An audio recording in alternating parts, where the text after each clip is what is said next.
बिस्मिल्लाहिर्रहमानिर्रहीम। अस्सलामुअलैकुम वरहमतुल्लाह।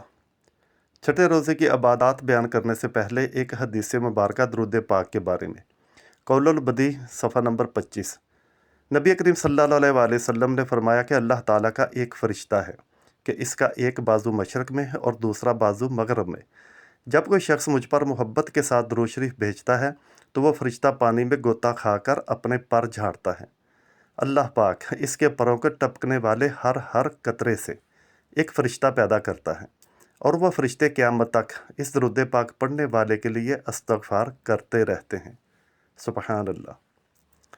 जी, तो अब बात करते हैं छठे रोज़े की।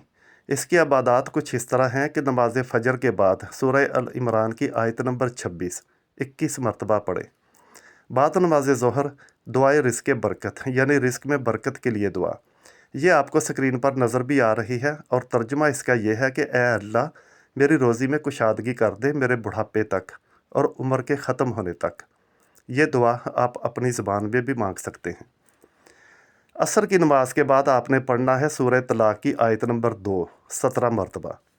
नमाज मगरब के बाद आयतुल कुर्सी 25 मरतबा और नमाज इशा के बाद दुआए रिज़्क़ व सद्दीक़ीन ला इलाहा इल्लल्लाहुल मालिकुल हक़्क़ुल मुबीन मुहम्मदुर रसूलुल्लाह सादिकुल वादिल अमीन।